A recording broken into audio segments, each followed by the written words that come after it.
c'est un film exceptionnel. On n'avait pas les moyens de faire des sous-titres, donc on a préféré le montrer, mais aussi permettre aux gens qui maîtrisent mal l'anglais de pouvoir aussi le voir. C'est à propos d'un personnage qui est quand même assez peu connu, Bob Kaufman, qui est un poète donc, qui a des liens avec la Beat Generation et qu'on connaît peu. Donc c'est Lee Woodbury qui a fait le film, qui est quelqu'un qui s'intéresse énormément et à la poésie et au jazz et à la scène de la, disons, littéraire et politique américaine. Et je vais lui laisser présenter le film. Et peut-être là, je vais laisser aussi un peu de repos à la traductrice. C'est moi qui vais essayer de traduire. Non, c'est bien? Ah, bah, formidable. Alors, ça va être génial. Yeah, I just wanted to thank Edouard and the team for inviting me to be present here tonight and to present the film to you. It's, I feel, a very special. D'abord, merci beaucoup à Edward Weintraub. Je voulais surtout le remercier parce que je trouve que c'est justement l'endroit, le moment pour pouvoir montrer ce film. C'est un film que j'aurais dit en anglais, on dit c'est un labor of love, c'est une œuvre faite par amour, en amour. Je n'aime pas beaucoup ces termes finalement parce que quand on fait quelque chose, le travail que je fais, c'est quelque chose que j'aime faire. Et je l'ai fait parce que surtout, j'aimais beaucoup non seulement ce poète, mais surtout aussi cet homme, son époque, son histoire et ses antécédents. Aussi, j'aime beaucoup l'endroit de sa naissance, qui est New Orleans, qui est un endroit très particulier, sur le bord de la mer, mais aussi sur la terre ferme des États-Unis, et qui a été créé, s'est développé de façon très particulière. Et surtout, je l'aime parce que c'est là où a pris naissance le jazz. J'ai été surtout fascinée par cet homme, par tout ce qu'il représentait, par ce qu'il a fait. Et, chose intéressante, Kaufman n'a jamais vécu plus à une distance de plus de 10 000 de la mer. Que ce soit à San Francisco, que ce soit à New Orleans, que ce soit à New York. Et il a été marin. Donc pour lui, la mer était essentielle et la proximité à la mer était essentielle. Kaufman lived his entire life less than 100, less than maybe 10 miles from the ocean or from the Gulf of Mexico. And he lived in New York, he lived in San Francisco the majority of his life, and he was born in New Orleans. So he was a man of the poets, a man of the sea. He became a sailor. And so there are a lot of things that Je préfère en fait ne pas continuer à parler plus parce que je pense que le mieux c'est de voir le film et que vous décidiez de vous-même qu'est-ce que vous en pensez. J'espère qu'avec ce film, peut-être si vous ne le connaissiez pas avant, que c'est une bonne introduction, que ça vous plaira, que ça vous donnera envie de poursuivre, de connaître encore mieux ce poète. Et j'espère que ça ne va pas diminuer, mais rehausser votre enthousiasme. Is what he wrote, what he said, what he did. That's my hope. I hope not to diminish your enthusiasm. If that's a grand goal for me. Formed caves, shaggy Neanderthals marked their place in time. On germinal trees at equatorial stands, embryonic giants carved beginnings. On Tasmanian flatlands, mud-clothed first men hacked rock, still soft. Then in 1986, I happened to be in San Francisco and I went to the City Lights bookstore. And there's a journal that they have, poetry journal, it's called Poetry Flash. La première fois, en fait, c'était en 73, lorsqu'une amie avait des livres. Elle était vraiment dévouée à Kaufman, elle était épatée par lui. Mais je n'avais pas tout à fait compris à l'époque et c'était difficile à l'époque. Beaucoup de gens ne comprenaient pas les pique-niques. C'était une époque où on ne saisissait pas encore tout à fait. En 86, j'étais à City Lights Bookstore et par hasard, justement, dans la publication qu'ils avaient à l'époque, Flash Journal, en première page, ils avaient un article sur Kaufman, sur son décès, sur sa poésie, mais aussi sur toute la communauté de North Beach, des poètes, et que j'ai trouvé très très intéressant, qui m'a beaucoup impressionné. À l'époque, j'ai déjà pensé qu'il fallait en faire un film. Mais cette dimension très tragique de la vie de Kaufman, je ne savais pas comment j'aurais pu la présenter. C'était quelque chose qui le rendait difficile de pouvoir l'exprimer. Et en fait, peut-être c'était aussi parce qu'à l'époque, moi, et je ne comprenais pas tout à fait, il fallait que je mûrisse. Et en 88, donc 86-88, c'était une époque où il me fallait encore moi-même mûrir pour pouvoir me rapprocher plus du sujet et comprendre. Et donc après, je suis revenue petit à petit à ça. Et j'ai passé 5 ou 6 années à faire de l'investigation. Et c'était assez compliqué parce qu'une chose menait à l'autre. Alors je faisais une découverte d'un document ou d'une personne, mais d'une publication qui m'amenait à quelque chose d'autre. Aussi, il fallait trouver du matériel, trouver des images, des sons, petit à petit, pouvoir mettre tout ça ensemble. And that was happening very often. Then finding the material, finding what images and sounds and material that I could work with to make a film. The film played first in Vienna, November 23rd. Is that right? And they had... Alors, ça a montré, ça a été visionné seulement avant à Vienne et à Lisboa, et c'est exactement le même jour, le 23 novembre. Après, ça a passé de nouveau à Vienne, mais comme Vienne avait fait la demande avant, donc il a été à Vienne quand ça a passé le 23. Il ne devait pas être à deux endroits en même temps. Et à Lisboa, ça a gagné un prix, donc ça va passer... Parce que ça a gagné un prix, c'est déjà bien, mais en plus, comme partie du prix, ça va passer au deuxième canal de télévision, la RTP au Portugal, ce qui est aussi bien. Et ils ont une invitation à Rotterdam pour un festival. Donc c'est à voir qu'est-ce qui se passe après ça. Et pour la première fois, ça va passer le 11 janvier aux États-Unis, dans le Institute of the Arts of California, à Los Angeles. Et comme il travaille là, donc il a un captive audience, donc un public qui forcément doit venir. Et ils se sont présentés aussi pour pouvoir être visionnés à d'autres festivals. Surtout, le plus important, ce serait celui de San Francisco, mais aussi le plus dangereux, parce que c'est là où il a vécu le plus de temps. Et que donc les gens de San Francisco, ils ont une attitude qui leur rend assez difficile. C'est comme s'ils possédaient Kaufman, mais en même temps,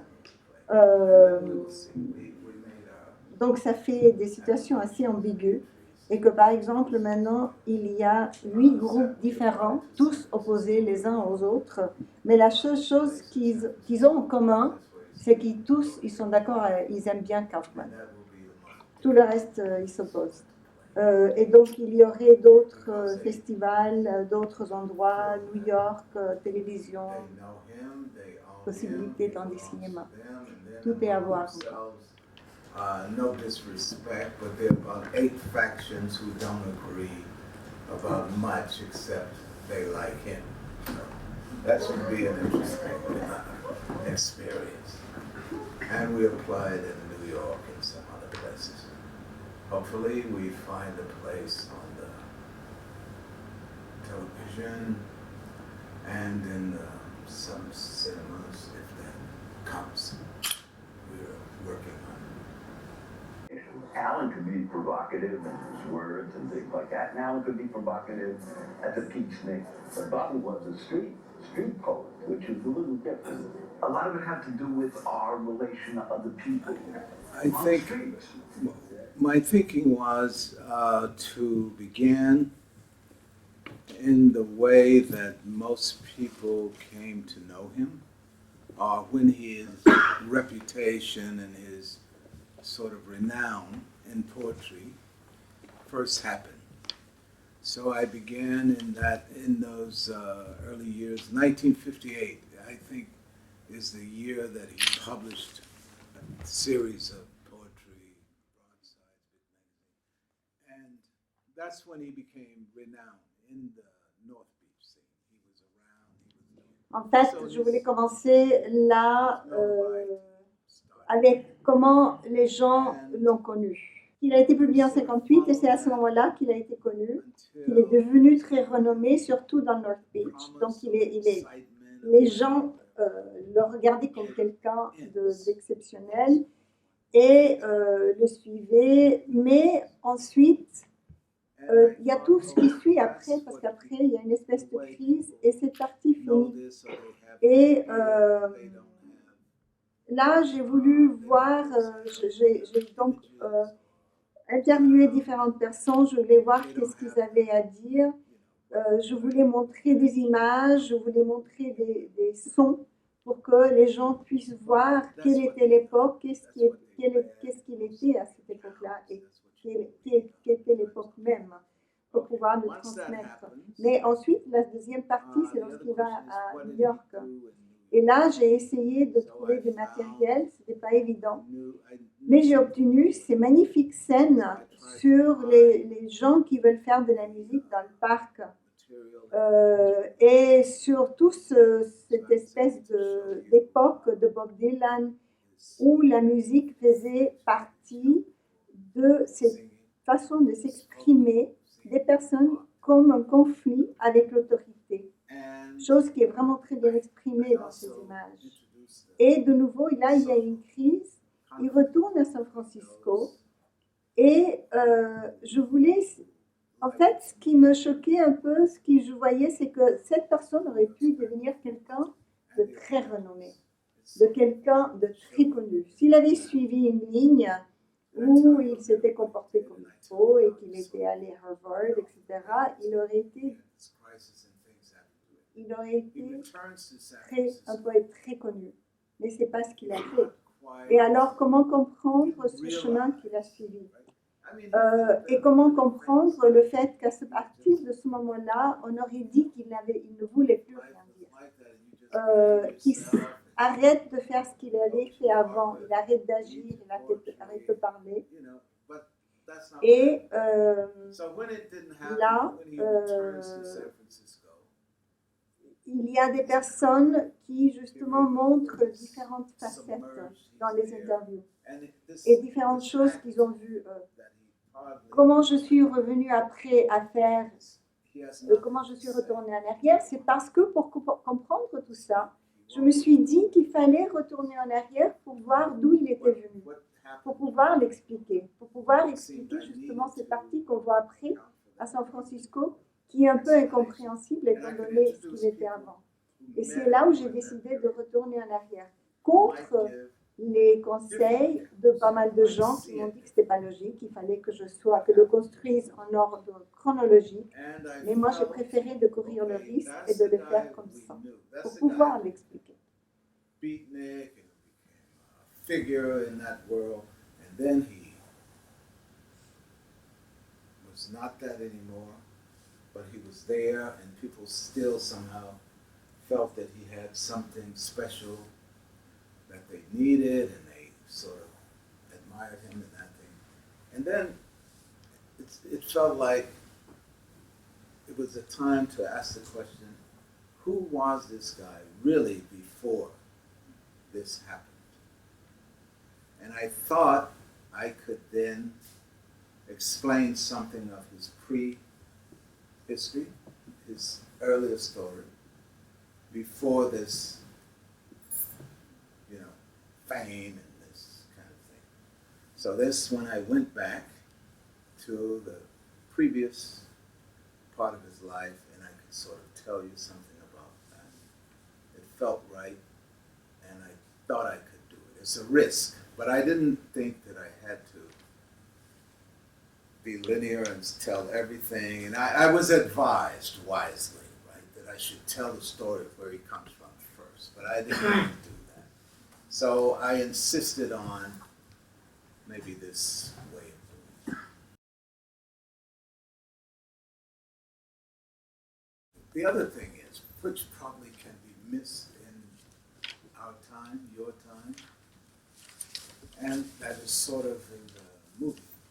In 1950. Alors en 55-58, 55-56, il est déjà à San Francisco, il est déjà avec des Blancs. Il bougeait toujours dans des cercles où le fait d'avoir des Noirs qui étaient avec des Blancs était généralement accepté. Et c'était quelque chose de très particulier, mais si on se rappelle, le fait que probablement il a épousé sa femme Eileen qui était blanche, vraiment blanche, en 58 en Californie, mais que la plupart d'autres États des États-Unis, presque tous, le fait d'épouser, de se marier blanc-noir était carrément interdit. À ce moment-là, moi j'avais dit que ce n'était pas seulement interdit, on vous lâchait. Il a dit oui, ça c'était la façon officielle mais c'était pas possible d'avoir un certificat pour se marier entre blancs et non blancs dans les autres États. Et que, en fait, le fait de s'intégrer, on connaît les histoires, on connaît tous l'évolution de l'histoire, les marches, etc.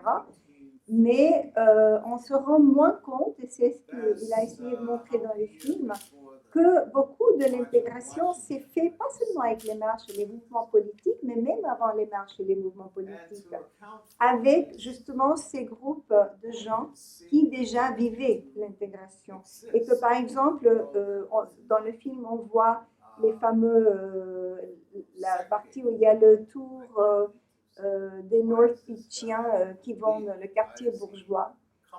Et c'était un groupe qui était mélangé blanc et noir. Et donc, il y avait déjà cette intégration. Seulement, il faut se rappeler que c'était quand même assez limité.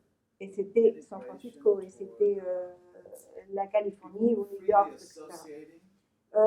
Donc, le fait qu'il marche à San Francisco avec les pancartes en disant « Nous, les pique-niques, on va visiter les quartiers bourgeois », c'était aussi quelque chose qui était exceptionnel. Parce que c'était des années avant les marches qui sont faites après politique et ailleurs pour l'intégration, pour les droits civiques, avec des pancartes. Ça n'existait pas. Donc, il y a différentes façons de pouvoir progresser pour faire l'intégration, qui sont plus graduelles, plus cachées, plus informelles. Et que ces cercles bohémiens jouent un rôle très important. Qu'il n'y a pas que le moyen où on se sacrifie, on est sacrifié, on est tué pour pouvoir aller dans une classe à l'école à côté des personnes d'une autre race. L'autre chose, c'est que Bob Kaufman n'a jamais exclu des gens socialement et que, par exemple, entre guillemets, des personnes de préférences sexuelles différentes étaient aussi compris dans ces groupes sociaux qui se réunissaient. Et dans le film, c'est pas dit, mais aussi, par exemple, dans les syndicats, ce syndicat est extrêmement progressiste.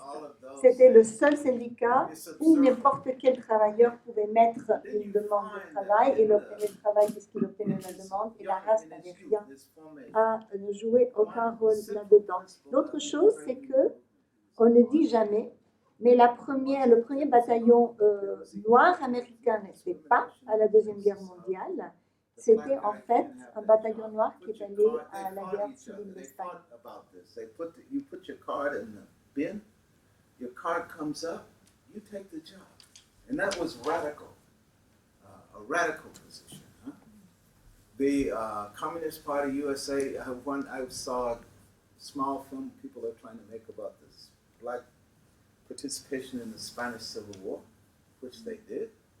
First commander of a battalion was in Spain, not in the U.S. Army in World War II. It was not integrated until after the war, right? But let's have on the record what people really did, how they lived their lives. And if it's a preferable goal that we can all associate freely, regardless of our origins and our color and our religion and all this thing, who were the people who did that? In some ways, this is what On n'a happened. pas Not to grandi get dans too une far. maison où les pères They étaient blancs, share poetry, they juifs share et la wine, mère noire, they mais dans une share, maison où les deux you parents know, étaient smoking déjà too many cigarettes, whatever, tea, ce qu'on aurait and appelé and noirs à l'époque nothing aux happened. There États-Unis. was no big, Par contre, en 1908, il a trouvé le document sur la grand-mère qui l'a classée his comme father is mulatto. the guy you see with his Ce qui veut dire, c'est exceptionnel parce que après aux États-Unis, on dit colored. Tout le monde est colored. On est blanc ou on est colored. That's his father. His father is a Creole person from New Orleans whose mother was black and his father was a German Jewish guy who converted to Catholicism. Yes. Yeah. It's German one. Yes. But his mother was, I found her 1908 14 census records. And she lives with an older brother who's the head of the household. And it gives the name and the age of all the children, and she's listed as mulatto. In that time, they talked about it like that. By 1930, she's colored. Okay, but his father, the idea that his father, the story that his father is German, Jewish, took him to synagogue, probably is not true. Because you see his confirmation picture. He's being confirmed in the Catholic Church. He has his crucifix. His mother dressed him up nice in high-top shoes and his nice suit. And he's going to be confirmed. That's his father. In my solitude,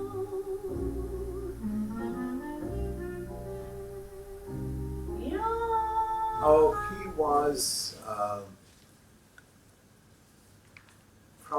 he grew up in New Orleans, and he grew up in the 7th Ward. The 7th Ward is the Creole Ward, right? So that's where Sidney Bechet is from. That's where his brother is from. And so he was familiar with it already, and it's probably the kind of music he liked. He liked poetry. Alors oui, il était très lié à la musique, surtout là où il était né, par exemple, le 7th Ward à New Orleans, c'était le même quartier d'où est sorti Sidney Bechet et d'autres, c'était un quartier créole. Donc la musique avec la Nouvelle-Orléans, c'est toujours là, c'est une partie intrinsèque.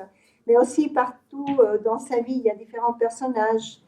Il y a Hughes, donc il y avait toujours le blues, le jazz, et bon, il est déjà allé sur la mer en 42, et il entrait et sortait de façon répétée de New York, par exemple entre 45, à partir de 42 et surtout entre 45 et 46, c'était l'époque à New York où il y avait beaucoup de musique. Et c'est les fichiers du FBI qui montrent à quel point il fréquentait ces milieux, parce que les fichiers du FBI parlent de ce type cool, bien habillé, qui allait dans les cercles musicaux, qui arrivait, qui repartait, et c'est donc de lui. Et aussi, différentes personnalités le connaissaient. Par exemple, Charles Mingus, qui était marié à une femme qui après a épousé un homme qui gérait qui avait beaucoup de liens dans le côté musical, cinéma, etc. Et qui était beaucoup dans tous ces cercles musicaux. Il y a une entrevue très longue, par exemple, de Cecil Taylor, où il parle de comment Bob Kaufman l'a amené visiter Ginsberg et qu'il a bien compris qu'il était celui qui avait le bon cerveau dans cette réunion. Raymond, donc Dexter Brown, donc il y a beaucoup de gens qui sont dans les cercles musicaux et qui parlent de Bob Kaufman. Ou que, par exemple, dans les archives FBI, qui lit Bob Kaufman avec ces personnes-là. Donc la musique fait une partie importante. Mais moi, j'ai trouvé que dans les films, il y avait pas mal de poésie. Et il y a des poèmes qui mélangent le côté musical avec le côté très visuel des mots. Sur les couleurs, les étoiles dans le ciel, mais ensuite il met un mot qui est un mot qui donne un contexte musical. So he knew all of those people, and he used to, and he knew the ones in San Francisco. You know that little coffee shop where they're gathered in the Flower Thief movie. It was a part of the scene. So he knew most of them, and they knew him. And this Raymond, the guy who sits like a yoga guy the whole time, he tells the story of seeing Dexter Gordon. Dexter Gordon was outside smoking, and he asked him, and Dexter Gordon asked about him. So people like that knew. It was his favorite people, you know, and place. And he liked some of the things that they liked that weren't so nice, if you know what I mean. Bagel shop jazz, shadow people projected on coffee shop walls, memory-formed echoes of a generation past beating into now. The other thing I would just say this: if you look across his life, he was familiar intimately with the origin and development of bebop during his time. Il est avec la musique à différents moments et de différentes façons. Déjà pour le bebop, parce que c'était son époque, il était localisé là où il y avait le bebop et aussi quand ça se développait. Quand il est allé à San Francisco dans les années 60, c'était le free jazz qui se développait, il était là sur place de nouveau. Mais il était très lié, comme dit avant, avec les gens de la musique, parce qu'aussi, il avait dit avant, et j'avais oublié de dire, qu'il partageait des intérêts, genre choses qu'on consomme, qu'on ne va pas nommer. Mais par exemple, il y avait Charles Lloyd qui était un compositeur, saxophoniste, musicien très connu, et qui était au Big Sur, donc c'est la zone de la côte entre c'est entre Carmel et Santa Barbara, et qui était là et qui a dit que dans le Jazz Magazine que c'est ces gens-là, les beatniks, les poètes, qui avaient sauvé sa vie, parce qu'à des moments difficiles, c'est vers eux qu'il pouvait se tourner. Ken Kesey avait fait, par exemple, une grande fête, mais il y avait toujours donc la musique et les poètes. C'était quelque chose qui était très imbriqué. Ken Kesey avait fait un grand événement chez lui à Oregon. Il y a des photos d'Eileen et de différentes personnes, et puis on voit. Et là, il a commencé à parler sur comment il déclamait. Et on voit donc justement Charles Lloyd qui joue. Et alors, mais c'était pas qu'il déclamait quelque chose sur de la musique comme faisait d'autres, mais il était très admiré par les musiciens parce que lui, il faisait avec les mots quelque chose qui était très particulier. Et il créait, il improvisait, il prenait de chez d'autres, il avait une mémoire incroyable et il prenait, il citait d'autres personnes, il se citait lui-même. Il changeait les choses. Je ne sais pas si vous vous rappelez dans le film qu'à un moment donné, je crois que c'est sa femme qui dit, mais il est en scène, il est en train de changer, il ne dit pas ce qu'il a écrit, il ne dit pas ce qu'il devait lire, il est en train de changer. Et qu'il faisait ça, mais et moi j'ai demandé, mais est-ce que quelqu'un a rédigé pour que les choses qu'il était en train d'improviser, de composer sur le livre, But Il a he dit didn't non, like people des fois recording sa femme, mais qui and writing n'interdisait those qu'on things l'enregistre down because parce que he d'une was certaine façon, not s'il était en like train d'utiliser plagiarizing ce qui those était people. déjà fait He was avant, doing que ce soit what par the lui-même ou par d'autres, après, lorsqu'on situation le is. rendrait, What is the c'est pas dans le même term? contexte. Uh, On pourrait l'accuser de plagiat, c'était pas du tout du plagiat That's what parce que finalement il l'a it belongs transformé. to everybody. Mais c'est justement cette habilité de transformer, de créer quelque chose de So he was nouveau doing that. qu'admirer It's le not like musicien. Donc cette interaction entre le poète et le because he musicien, would keep pour wouldn't répondre à la repeat it question, the était same quelque way. chose de très vif. The next Très time vivant. you heard him do it, he wouldn't even have the same references. He would change them. And people who recorded him and then tried to transcribe that, it made him seem like a thief. So it inhibited him about even doing it. But it seems there are more recordings now have been found and exist than I even knew about. They range from 62 until 70s in a collection at Boston University Library.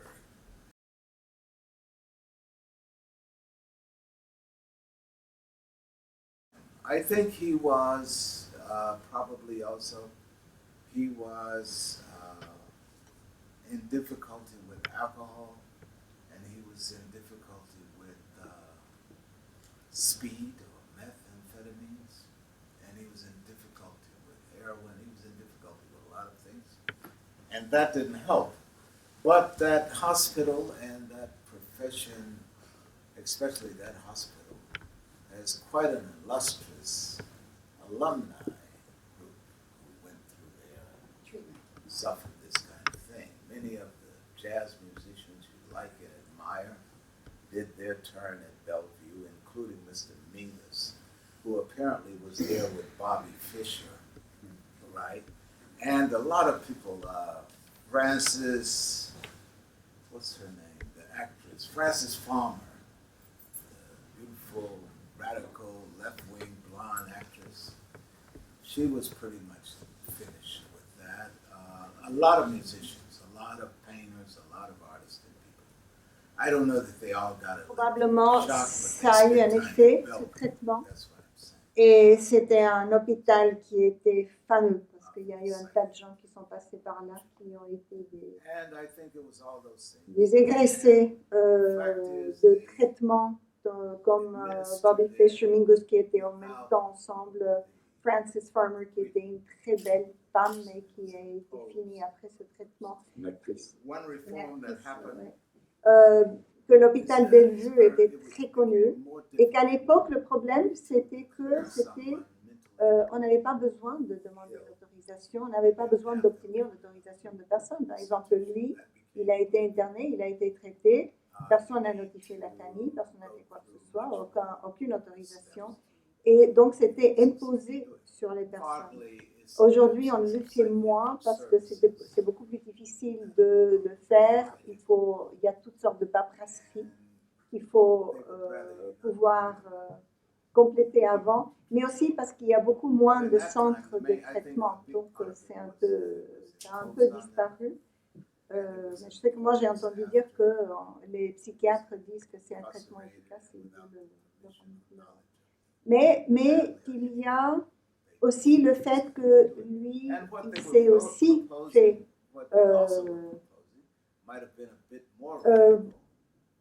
il s'est beaucoup abîmé lui-même avec l'alcool, avec les amphétamines, avec la méthadone, et que quelqu'un avec qui il avait été très proche, Pierre Delattre, qui était donc l'homme qui avait fait l'école, comment on dit, religieuse, et qui avait baptisé son fils, etc., qui était très proche de lui, pensait qu'il s'était brûlé lui-même avec les drogues, avec l'alcool, mais il ne savait pas qu'il y avait eu ce traitement. Et c'est justement lui qui lui a dit.